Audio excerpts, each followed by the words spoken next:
Good afternoon, guys. Welcome to Thermomixing Adventures. Lisa here.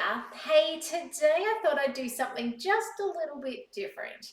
Now, some of you have seen my post today already where I said that, hey, I'd been to a friend's house. We had this beautiful green salad, and it was one of those salads that you just kept going back for more, but it was literally like greens. So it was like spinach and I think probably beetroot leaves. There was a little bit of something a bit harder in there, like some nuts and walnut and nuts and feta, but there really wasn't much more to it. But it was the dressing. And I went back for 3 serves of this salad, and then I'm like, okay, what's the dressing? And she's like, it's out of a packet. So as you do, I took a photo of the ingredient list and thought I'm going to go home and recreate this. But it's interesting when you look at the ingredient list because I've got it pictured on the screen here, and you can see it's not just a handful of ingredients. It's actually crazy to see what they put in our food so that these things are shelf stable, right? So that they can sit on a shelf in a shop for a couple of weeks and not go off. So I thought today we'd do some learning together and pull apart this dressing and recreate it with what I've got. And I don't have all exactly the ingredients, so I'm going to tell you what I've got and why I'm choosing it, so that hopefully you kind of get the understanding about how you can do this with other things. And sometimes ingredients on packaging is far more easy. So I've picked up muesli bars before. I've taken a photo in the aisle of the supermarket of the list of an ingredient, like the ingredient list on that, and I've been able to recreate it because they actually tell you the percentages. So it'll say like 5% almonds, 4% walnuts, 3% sunflowers, and then you can go home, start with 100 grams or 200 grams and work backwards with the percentages. It's a little bit trickier in this case today because they gave us the percentage of the other ingredients, the core ingredients, but not of the actual dressing. Okay, so if you look here, you can see that it says baby leaves, 30, I think that says 37%. And it tells you what that was. And then it says 21% was beetroot. And then this creamy cheese dressing is 19%. That's what we're recreating. It's got a very long list. And then you go down under all the underlining, you can see it's got crumbled feta cheese, 15%. And then I think down there somewhere else, it's got, walnuts. I can't remember, I think it might have been 7% or something like that. So, you can kind of then, that's what it does on things like your muesli bars, but you can work backwards from there. It's a bit harder for us. The dressing doesn't have that for us. However, 99% of the time, ingredients are listed in biggest to smallest. So I do know that in this creamy cheese dressing, and I have highlighted in yellow the key ingredients, we're working in the biggest portion to the smallest portion. Okay, so oh, I love that. Debbie, very smartly. She's just said hi in the chat, and she said she's put it into AI GPT chat and asked it to create the Thermomix version recipe. That is phenomenal. I love that. Hadn't even crossed my mind. So I love that did, because I'm going to try that in future. So what I did is as I was chilling out in the bed, I went through with my little highlighter and I was like, all right, now there's a whole lot of brackets. The brackets make it actually a little tricky because it doesn't tell you where what starts unless you look really hard. So canola oil is the key ingredient. I'm going to use sunflower oil. You need a flavorless oil. If you use olive oil, it'll be too strong. There is no egg. This is not a mayonnaise-based recipe.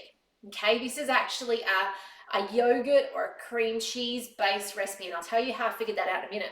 So canola oil, so we can steer away from that. It's not a great oil to be using in our food. Okay, water, that's obviously to make it a little runnier. That's another key ingredient. We'll look at whether we need that as we go on. Okay, sugar. Great, I can do sugar. Okay, then we've got liquid cheese, and this is where that ingredient list, at a glance, if you were brand new to this, would be like, this is hard. And I tell you, it took me 5 minutes to work out where, as I said, what started and what ended. So in that liquid cheese is water, cheese, which is made up of milk, salt, starch culture, microbial rennet, then mineral salts, then which is those numbers, 4, 5, 2, 3, 3, 9, a thickener, vegetable gum, which is xanthan gum, acid regulator, natural color, carotene, butyronic acid, vinegar, Parmesan cheese, which then has more ingredients of its own. And you can see, so that dot to dot, the red to red, is actually liquid cheese. Okay, and then it's like, well, what's liquid cheese? So I gave some thought to that, and I'll tell you what I came up with in a minute. Then we've got Dijon mustard. It tells you what's in Dijon mustard. There's a thickener then, and then it's got lemon juice concentrate, then it's got a regulator, and then it's got cheese flavoring. So our key ingredients are actually canola oil, water, sugar, liquid cheese, Dijon, lemon, and salt. That's it. Like that's actually our key list of ingredients. I don't think I did highlight salt. All right, so they're the things we actually want to work with. We're not going to work with a thickener unless we need to. But you know what? I'm not going to work with the water because the water and the thickener should, in theory, balance themselves out, right? I'm not going to work with the cheese, natural cheese flavor. I'm going to look at what was in that cheese, the liquid cheese, and it says Parmesan. I'm going to use that. So this is how I've come to what I'm going to show you today. Okay, so I hope that makes a bit of sense as you in future flick over a packet and decide, you know, am I going to just buy that or am I going to make it? Do I like that? How do I reproduce it? Okay, so obviously reproducing something is never going to be exactly perfect because I'm skipping some things out. Like I'm going to skip out the natural cheese flavor. You know, I'm going to replace it with real cheese, and maybe natural cheese flavor could have, you know, enhancers in it that, you know, make it more appealing to us. So anyway, come with me today. Let me show you what I'm going to do to reproduce this. And by the way, if you're watching on and you are brand new to Thermomix, this might be seeming way too outside your league. Okay, if that's the case, there are guided recipes that you can go lean on. There were two that I actually looked up, and I can't remember which two they are, to kind of get a bit of a feel for portions of ingredients. Okay, so I actually went and I looked at one. I think it was a yogurt dressing, because I thought, okay, this liquid cheese actually might be a yogurt that they are using in there. And then I also looked at, there was another recipe, might have been a French dressing that was also, and it's non-mayonnaise based. This has no egg. It actually has no herbs in it. It has no flavors, no parsley, no onion, no garlic. It's actually free from all that as well. So highly unusual. It is actually right back to your basics. So with that in mind, first thing I have done, and I did it off camera because I figured you did not need me to grate. Let me just take off that image for you so you can see. I figured you did not need me to see me grate Parmesan cheese, as I grated 40 grams of Parmesan cheese. Now you could use a Gruyere cheese, like a really strong cheese as well. I don't have that. Okay, this was what am I going to show you guys today? Okay, so I wasn't that organized. I wasn't planned in advance today. So if you've never seen grated cheese in the Thermomix, it takes 10 seconds, speed 10. This is Parmesan. You would want like a cheese with a flavor, okay? In this case, if you were trying to reproduce it, you do want that flavor in it. Tasty cheese would not do it for you, okay? It would taste bland, okay? So then we're going to put into the Thermomix all our other bits and pieces except the oil. The oil is going to be emulsified in at the end, okay? And that's going to then give it that dressing kind of feel to it. So the things that are going to go in, and I'm going to weigh them because that's an easy way for you guys to be able to duplicate it later. I'm only making a small-ish batch. Two reasons. Number one, I'm experimenting. You don't want to spend too much time and energy on that. And also, I don't have much sunflower oil. Okay, so I use a high oleic sunflower oil. You could use grapeseed oil. It's flavorless as well. All right, so I'm going to start with the mustard was on the lower part of the list of ingredients. So I'm going to just start with half a teaspoon. Except I really want to put a teaspoon in. I'm going to get half a teaspoon of mustard. Okay, we're going to put that in to get us started. For those of you following along, 8 grams.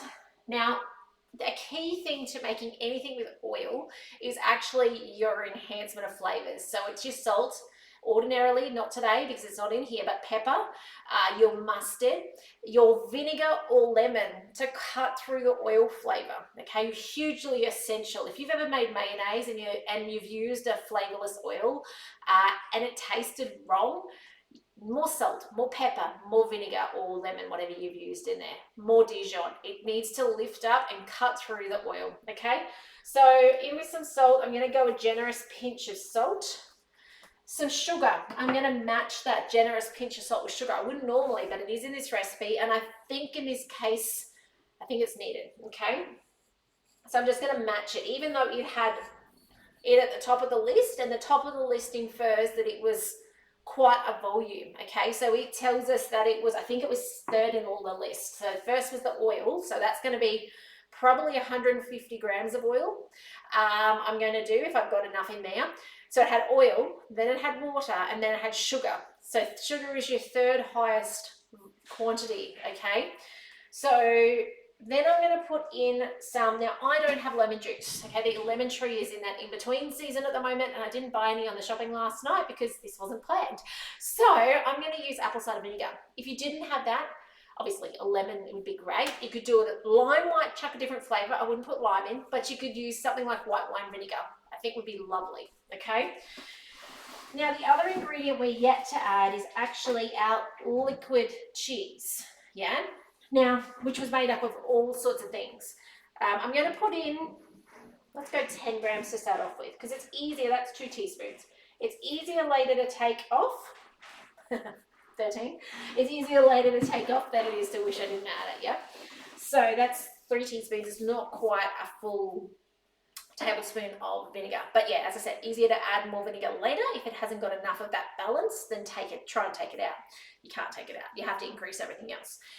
So yogurt would have been ideal. I'm in between batches of yogurt as well. And I actually think the dressing didn't have that tone of yogurt. You know, yogurt's got that bite. You know what I mean? It didn't have that. It had more of a cream cheese feel. And cream cheese is something we have. Now, looking at the ingredients on the cream cheese, which unfortunately I just threw in the bin, which is on the other side of the room, it actually matched quite closely, not exactly, but closely to the very long list of things in there, liquid cheese. Okay, so it had rennet in there, and it had other bits and pieces, milk solids, which is milk powder, things like that, cream solids that kind of lead itself to something like this. Now, the ingredient list on cream cheese is actually not that long. I think it's 4 or 5 ingredients. I did glance at it, but as I said, chucked it over there. It's too far away. So pretty close. You can make your own cream cheese, okay? So I would, you know, if I was doing this, if I wanted to do it and took the time and actually planned it ahead, I'd actually probably would have made something like a ricotta. And then, because that is somewhat of a soft, then liquid type cheese. It's not liquid, okay? But it's close. I think the flavor from that dressing was more like a cream cheese than it was a yogurt. It didn't have that bite that you'd expect in a yogurt. So I'm going to put in half a block of this. Okay. And then just giving an eye to the children over there. By the way, some of you guys are on my mailing list. Last night you got my newsletter, hopefully. If you haven't found it, check in your junk mail if you would normally get it from me. And if you still can't find it, reach out. And we were talking about the kids cooking for holidays or grandkid cooking. Okay, so grab that download so that you can get them in the kitchen and cooking these holidays. So about 138 grams, I'm just approximating. Now we want to bring this together. I'm not going to add that Parmesan into it yet. We're just going to mix this together as one. So we'll just put this on speed 5 for probably going to take 10 seconds. I'll listen to it. Sounds pretty good to me. I just wanted it to combine together. Just getting the spatula out of the drawer. So that was 4 seconds. Didn't take long at all. Depending on how cold your cream cheese is, depends on how long this step takes. Look at that. Yum. And it's got that real apple cider vinegar smell to it. I can smell that. And the Dijon. If it is too vinegary when you get to the end, by the way, I mean, besides increasing all the other ingredients, which I can't taste this now and tell because it hasn't got the Parmesan in it. But the Dijon would be something that actually balances vinegar a little bit. Okay, so does your salt and sugar, definitely, but some Dijon would be an easy fix. Okay, and this year I told you I wanted to teach you about how I think about the ways I do things so that hopefully you can as well. As I said, this is not a new beginner's video, okay? If you are new to Thermomix, go find all the others. This is more in an advance, you know, you're getting adventurous, you want to try something a bit different, okay? All right, so now we put this on to spin on speed 3. I'm not putting the measuring cup in because I want to bring up the scales. And I'm going to emulsify in my oil. Set about 150. I don't want to make a big batch today, but I do want it to put on my spinach leaves tonight. Been dreaming about it since. I may need to increase that speed in a second, but I'll just get some of this in. I'm watching the scales if you didn't know what I was doing. The scales can come up while this is churning around, emulsifying. To emulsify, you need fat and oil, okay?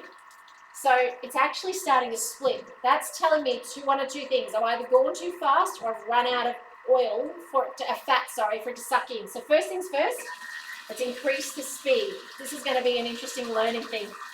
I was hoping to make a small batch. Let's see if it comes back together. It may not, and if it does not, that's okay. Cream cheese is our answer, okay, because it needs the fat to emulsify. It's quite runny in there, and I'm going to show you what it looks like. As I said, good learning. This is what I do in my kitchen, barring usually not talking at the same time about it. Now, can you see it looks curdled in there? Now, I have conversations once a month or so from new owners who are typically making mayonnaise, and this is what happens. They go, oh, Lisa, I'm making mayonnaise and it's split, it looks curdled. What do I do? Okay, now mayonnaise, as I said before, you need more fat. So you grab another egg, you put another egg into a new bowl or empty this contents out, okay? And then you trickle the split mix back in.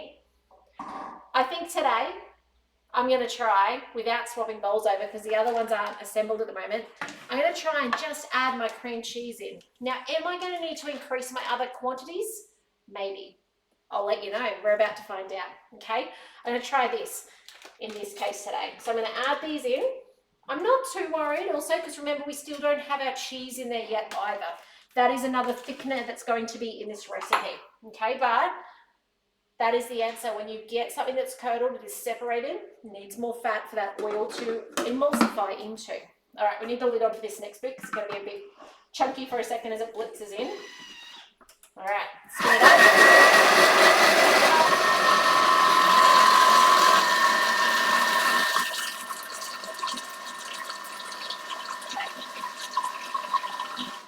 Much better, like hugely better. Let's have a look at it. I do now have to taste it because it has changed those volumes that I thought I had in there, okay, to balance out. So that is a much better result at this stage.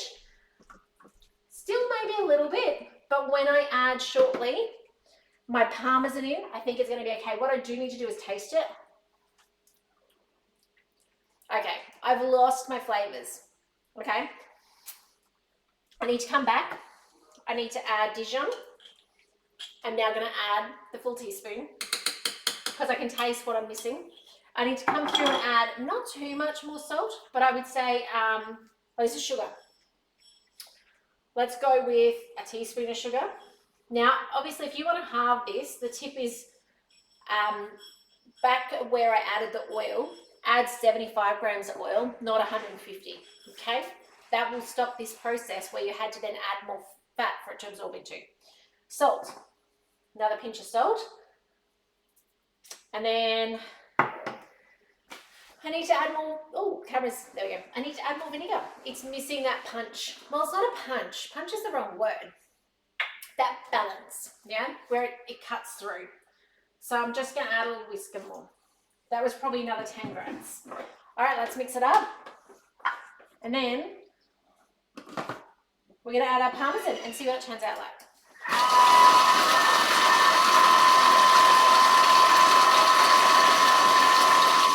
So I want to take off the lid, but I'll probably wear it. Anyone else have that problem? Where you're like, oh, these are the days I miss the see-through TM5 lid. Awesome. Okay, that actually looks right now like some sort of icing for a cake. I need to taste it. It's not complete, remember, we've got Parmesan still. And that's yummy. All right, in with the Parmesan. I wonder if the Parmesan's enough or if I'll have to grate some more. Because remember, my intent was to just use half that block. Where I went too heavy was putting that oil in, okay? Half that oil, I wouldn't have required all this. All right, up to speed 5, let's have a look. All right, let's have a taste. Let's see what it's like. This is perfect as well for those of you who have people around you who can't do egg. You know, they can't do mayonnaise. This is a great, great substitute. Oh, it's looking good. Yum. All right, I reckon that is pretty amazingly close. It actually looks like it's borderline wanting to split again, okay? So I say borderline. If I bring this really close, I'll show you what it looks like. You see how it looks a bit feta-like? But two things. Number one, I don't want to put more cream cheese in it. Number two, I actually want it a bit runny, which is probably why they added water to it. I'm tempted to add some milk to it, but being that I am borderline splitting as it is, I think it'd be better if I don't. All right, so in this case, I'm happy to leave it like that. It's going to look amazing on the salad. It's going to be fine. It's not an issue.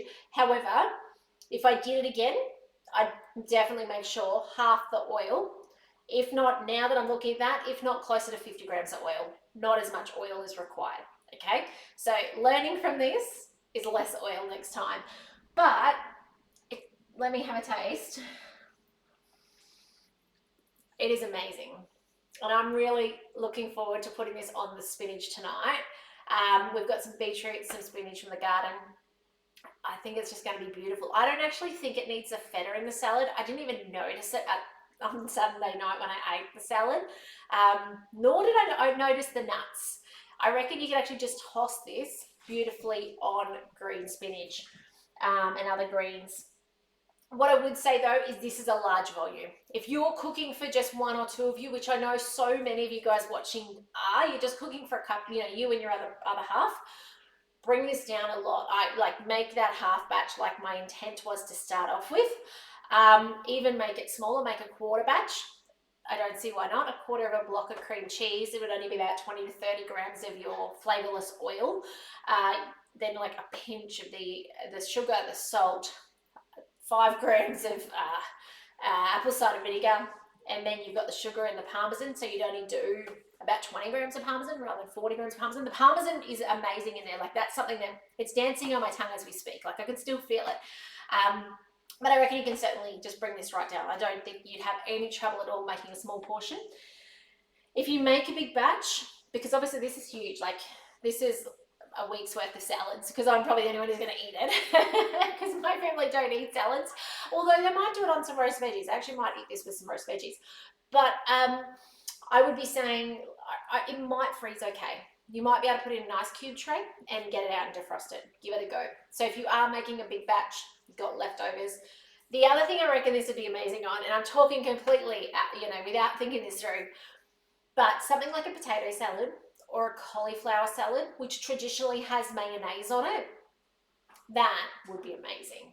A Cobb salad with the crunchy lettuce and that sort of thing, where you expect that cheesy dressing, that would work beautifully. Okay, and it's so simple. You don't have to go out and buy your herbs. There's no herbs in it. There's basic stuff. You may not have cream cheese. That might be your only kind of hiccup, is you don't have cream cheese, but put it on the shopping list. We always have cream cheese at our house. But like Dijon, you've probably got in the back of the fridge. Sugar, salt, some sort of vinegar. Don't get stuck on it has to be apple cider. My preference, it actually usually is lemon. Like if I've got lemons, lemon, because we love lemons around here. But yeah, look at that. Easy, okay? Can I water it down more? Probably. I don't want to do it though, okay? And actually when I saw the packet it came out of, it was quite mayo textured. So I don't know whether I need to water that down more. I would be worried that you're going to lose that beautiful creaminess that it currently has in there. So I'm not sure that watering it down is the best idea or not. So maybe don't water it down, okay, in our case. But I hope you take away some hints and tips from this today. All right, for those of you on. Hello, Andrea. Lovely to see you. Parmesan has been banned in my house. Any substitute? Yes, nutritional yeast. So vegans will often use this product called nutritional yeast. It is flakes. It is not a yeast product like bread yeast. Okay, so it's not that. It's actually, I feel like it's a magnesium product. I could have the wrong natural something there. but really great, really flavoursome. Look at the flies hanging around today. And yeah, I would use that. You don't need as much. Do not put 20 grams in because it's a really floaty light product. When we were completely dairy free, we used it a lot. I used it in Brazilian cheese puffs and things like that. It would only need like a teaspoon to be the flavour that you need. But in this case, it usually is a flake. I would mill it down first so that it's really fine powder. And even I'd mill down more than I think I need because you can just keep it. And then just add in a teaspoon, give it a stir, see what that flavor's like, what you think of it, and then go from there. And also you just made me think of things like, I think, like Brazilian cheese puffs. We will often make that with paprika in it and things like that. This, I reckon, would be nice with a pinch of paprika if you wanted something a little different. You know, say you're taking it to something you've been to before and you took this dressing on a salad last time. I reckon if you added a sprinkle of paprika, no one would know that it's anything different. And paprika is probably the, you know, that's going to add a bit of colour to it. That, you know, they did add a colour in the original, but we don't need to. We have a Thermomix. We can avoid those numbers, additives, preservatives, and things like that. So make it as we need it. But I hope that helps. Thanks for jumping on today. I hope you're able to grab some learnings from this. You know, it's always a little daunting when you do these things on a camera. Normally you do them when no one's watching, right? You'd be like, okay, let's experiment and play. But I hope there was something there that you can take away with your Thermomix. If I can help you with your Thermomix, you've got a recipe you need converted, you're not sure how to do it, things like that, reach out. Or even the back of a muesli bar packet. You know, Lisa, how would I make this? Is there a recipe similar? Always, you know, reach out. I love to help you get the most out of your Thermomix. Remember, those of you in Australia, there's an awesome offer on at the moment when you're buying a Thermomix. So if you've got friends or family around you who have been curious about this Thermomix thing, you know, let them know about this deal because it's only on until next Monday, so another 6 days. And also grab yourself a $100 referral code first so that when they buy, you get a $100 Mix Shop voucher to spend. So yeah, let us know if I can help you. If you are also interested, I've got a cook along this weekend. I know a lot of you have registered from my newsletter overnight anyway, but that's a great chance to get your family members around your Thermomix to cook. So maybe you've got grandkids or children or spouses in the house that aren't confident on the Thermomix. Get them to stand next to you and be part of that on the weekend. Or maybe you've got a bestie who's curious about your Thermomix. Get them over to cook with you. Let's cook. We're making beautiful ricotta gnocchi and a beautiful tomato sauce to go with it. It's a really, when I say tomato sauce, it's not like tomato sauce, like a whole lot of it. It's this beautiful caper tomato topping on it. It's stunning. It's one of my kids' favorite recipes of all time. Some of you have heard me talk about it before. So I would, you know, it's a really great chance. Look at the flies. Sorry, guys. It's a really great chance to get somebody, you know, beside you. It'll be a heap of fun and show them a bit about what the Thermomix is and be guided through it so the pressure's off you as well. So anyway, and that's regardless of what model you got. Even if you've got a thermo cooker, be part of the cook along. You'll learn some things about food and techniques and things like that. It can be done gluten-free. But yeah, if you want to be part of that, let me know. But otherwise, guys, have a fantastic rest of your day. Thanks for joining me today as I experiment with food. I hope you've taken some hints and tips, and take care. I'll see you in the next video soon. Bye for now.